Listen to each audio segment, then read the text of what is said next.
이미 포스코 케미칼 같은 경우는 역사적인 신고가를 뚫어줬단 말이죠.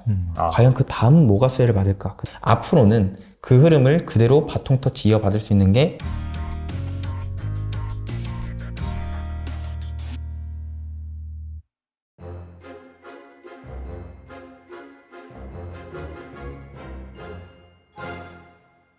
그리고 또 최근에 올리신 영상 중에서 신적 감소 사이클 돌입 시점에도 역사적으로 초호황기를 맞아서 뭐 4년간 성장할 만한 그런 주식이라고 말씀하셨는데 여기에 대해서 말씀해 주시면 좋을 것 같습니다. 일단은 우리 여러분들도 조금만 영상을 좀 찾아보셨으면은 초호황기? 호황기? 이것도 조선 얘기 아니야? 네, 맞습니다. 네. 사실 우리가 호황기, 초호황기라는 단어를 조선주에 되게 많이 써요. 슈퍼사이클이라는 단어도 마찬가지로. 자, 조선이 진짜 그야말로 초호황기를 누리고 있습니다. 이는 진짜 몇 년 만에 나온 흐름인지 모를 정도로 굉장히 초호황기인데 최근의 흐름만 보면 사상 최대치라고도 볼 수 있을 만한 흐름인 것 같아요. 오죽하면은 지금 대다수의 조선사들의 수주, 즉 나 배가 필요한데 배 좀 만들어줘 라고 요청한 건수 자체가 지금 25년까지 꽉 차 있다고 합니다.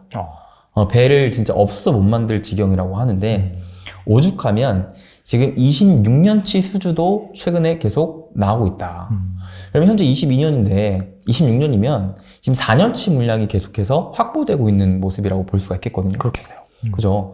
그래서 이런 수주 흐름, 수주 잔고의 감소세만 안 나온다면 이 조선 쪽에서의 이 슈퍼사이클, 즉 초호황기는 계속적으로 좀 이어갈 수도 있겠다라는 생각을 좀 가져볼 필요가 있겠습니다. 이런 흐름이 또 왜 나오느냐? 본질적인 부분들은 탈세계화입니다. 탈세계화.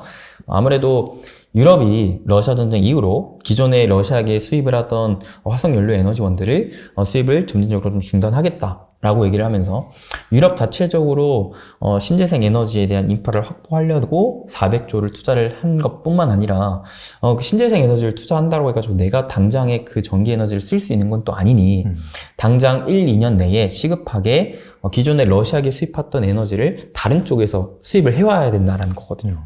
그게 대표적으로 지금 미국 쪽에서 천연가스를 수입해서 쓰고 있는데 그 천연가스를 기존에는 러시아에게 수입을 해야 했을 때는 거리가 가까웠었기 때문에 파이프라인을 이어서 송유관을 통해서 PNG 방식으로 그냥 가스를 그대로 그냥 공급을 받는 형식으로 수입을 했었는데 이게 미국과 유럽은 거리가 멀다 보니까 이 파이프라인을 연결하기가 좀 환경적으로 어렵다. 그렇다 보니 이거를 천연가스, 기체인 천연가스를 액화시켜서 LNG 방식으로 수입을 하더라.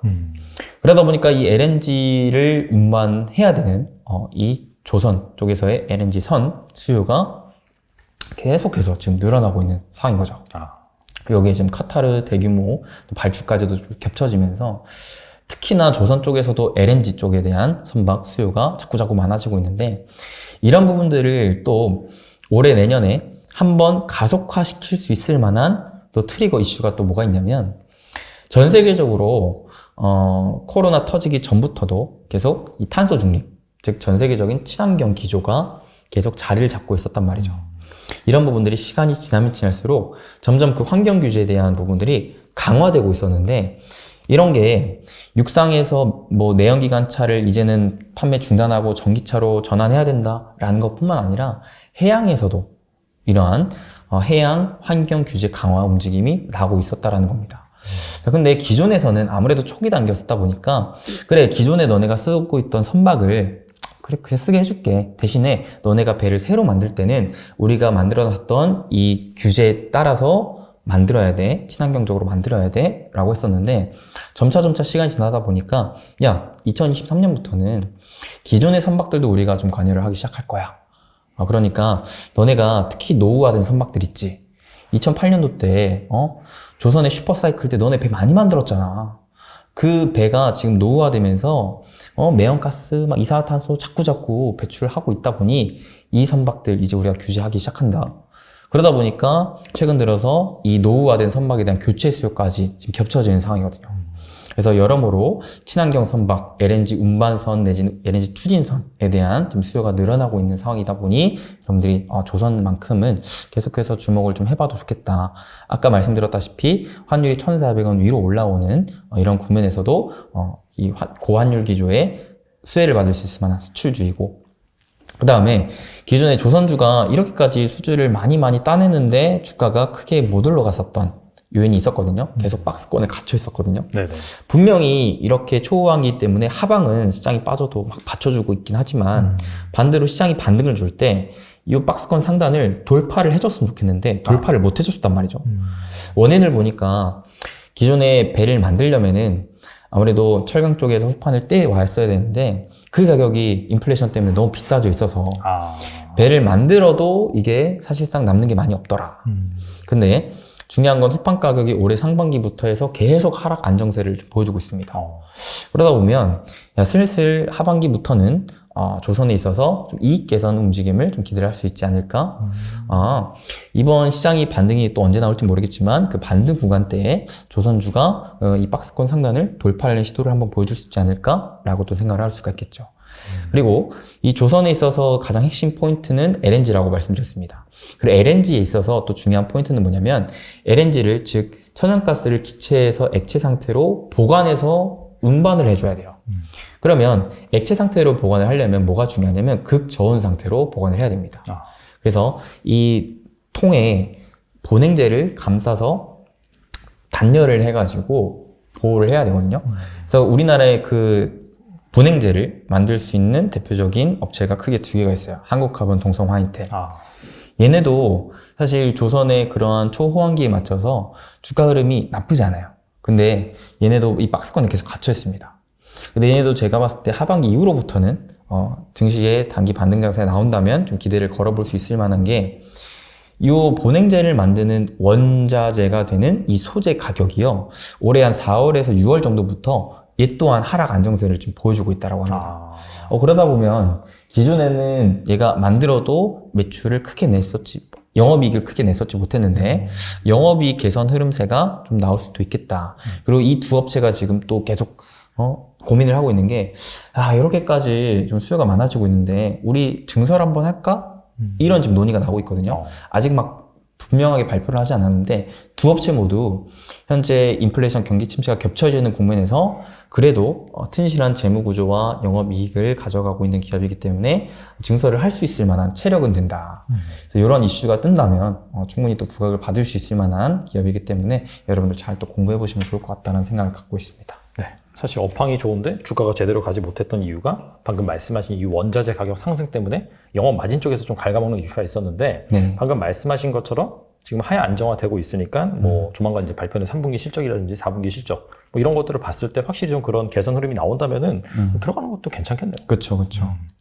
알겠습니다. 그리고 힘든 시장 속에서도 뭐 전반적으로 2차 전지가 잘 선방하고 있는 모습이에요.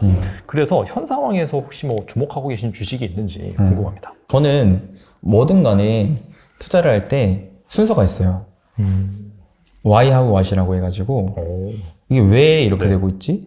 그 이유부터 분명하게 생각을 하고 그 이유에 따라서 하고 그러면 이거를 내가 어떤 관점으로 봐야 될까? 그 방법론에 대한 생각을 좀 가진 다음에 이게 완료가 되면 그럼 내가 무엇을 할까? 무엇을 사고 무엇을 팔까에 대한 행동을 좀 결정하게 되는데 이것 또한 마찬가지입니다. 2차 전지가 왜 올라갈까? 그것부터 여러분들이 좀 생각을 할 필요가 있어요. 뭐 2차 전지 뭐 좋은 거는 이미 다 알고 계시잖아요. 그렇죠. 근데 특별히 또 최근에 또 강한 이유가 뭘까? 근데 2차 전지라고 해가지고 또 다 올라가고 있는 건 아니거든요. 그렇죠. 최근에 특히나 또 강한 움직임을 보여주고 있는 게 포스코 케미칼이잖아요. 또 LG엔솔도 좋은 움직임 보여주고 있고. 제가 다른 투자에 예전에 나와서 얘기를 드렸었는지는 잘 기억은 또 안 나는데 제가 그때 한창 또 얘기를 했었던 게 미국의 인플레 감축법 IRA였습니다. 이게 가장 핵심적인 법안이 될 거라고 좀 생각을 했던 게 일단은 경제 1위 국가인 미국의 이런 정책적인 움직임들을 여러분들 계속 좀 주목을 하셔야 되거든요. 가뜩이나 탈세계의 움직임에 있어서 우리나라 입장에서는 유럽과 그 다음에 미국이 어디에 투자를 어떤 방식으로 하는지 거기에 따른 수혜 기업이 무엇일지 이런 부분들 가장 최우선적으로 살펴볼 필요가 있겠다라고 생각해요. 자, 이번에도 마찬가지입니다. 인플레 감축법을 합니다. 전기차 생산을 늘리고 보조금을 지원을 해준대요. 근데 조건부를 붙였어요. 너네가 기존에는 전기차를 만들 때 주요 뭐 부품들, 소재들 다 중국 쪽에서 떼왔었는데 이 비중을 낮춰라. 우리 미국에서 생산하는 것뿐만 아니라 미국과 동맹을 갖고 있는 기업, 국가들에서 만든 것들 위주로 꾸려라 라고 했기 때문에 오호라 그러면 우리나라 기업들은 이제 니나노가 나온 상황인 거죠. 그렇죠. 기존에 2차 전지, 특히나 2차 전지는 중국이랑 우리나라가 막 겨루고 있었던 상황이었는데 미국에서 가뜩이나 전기차를 많이 만들 국가가 중국 걸 안 쓴대. 그러면 대안은 우리나라 쪽에 있거든요. 그러다 보니까 대표적으로 미국에서의 그 생산 기지를 많이 확보하고 고객사를 만들어 놨었던 LG엔솔과 그 다음에 그 소재 부분에 있어서도 국산화를 만들고 마찬가지로 미국에서의 그 인프라를 확보해 놨던 포스코 케미칼이 가뜩이나 또 부각을 받고 있는 게 아닐까 싶습니다. 근데 이러한 상황은 이미 지금 인플레 감축법 법안 나온 지 지금 시기적으로 얼마나 또 흘렀습니까? 몇 개월 지났죠. 그쵸. 네. 이미 포스코 케미칼 같은 경우는 역사적인 신고가를 뚫어줬단 말이죠. 근데 그런 기업들 뭐 아무리 좋다라고 해가지고 지금 또 산다? 저는 쉽진 않다. 물론 뭐 시장의 영향으로 빠지면 장기적으로 보고 또 살 수는 있겠지만 지금 굳이 그렇게 또 막 고점을 왔다 갔다 하는 상황의 종목들을 사야 되느냐? 저는 그건 아닌 것 같다.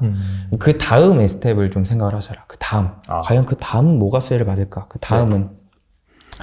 그래서 그때도 제가 말씀드렸던 게, 2차 전지에 있어서 결국 기존에는 소재, 부품 이쪽이 좀 많이 부각을 받았었다면 앞으로는 좀 장비가 될 것 같다. 아무래도 미국 중심의 그 생산 기반을 많이 확보를 해야 되는데 그 안에 들어갈 수 있을 만한 장비들을 좀 주목을 해보시고 그 다음에 그 너머에는 지금 어찌됐든 간에 전기차 시장 계속해서 성장해 나가고 있고 2차 전지 시장 역시도 계속해서 빠르게 성장해 나가고 있는데 그 2차 전지에 대해서 지금 배터리 수명 주기에 있어서 폐배터리가 나올 수 있을 만한 기점이 올해부터 본격화가 되고 있거든요. 그러니까 배터리를 우리가 전기차에서 쓸 때 그냥 한 번 쓰고 끝이 아니다란 말이죠. 계속 하나의 배터리만 두 장창 계속 평생 쓸 수는 없는 노릇이에요. 배터리라는 게 수명이 있기 때문에. 배터리 수명이 8년에서 한 10년 정도가 되는데 과거 전기차가 본격적으로 성장을 했었던 시기와 맞물리는 게 딱 올해 내년이거든요. 이때부터 폐배터리에 대한 수요도 점점 많아질 거라고 좀 생각을 합니다.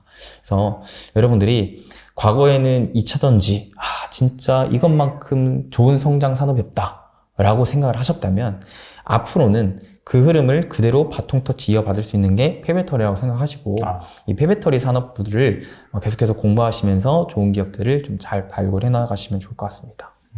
알겠습니다. 뭐 대표적인 기업들은 뭐 성일아기텍이라든지 세비캠이라든지 뭐 그다음에 에코프로가 또 자회사를 통해서 하고 있다 보니까 그런 기업들을 좀 방금 말씀하신 뭐 전반적인 뷰 관점에서 본다면 아직까지 이제 좀 보수적으로 대응하는 그런 장세이기 때문에 분명히 또 시세를 줄 수 있거든요. 네네네. 그럴 때 좀 접근을 하시면 어떨까 또 생각이 듭니다. 네.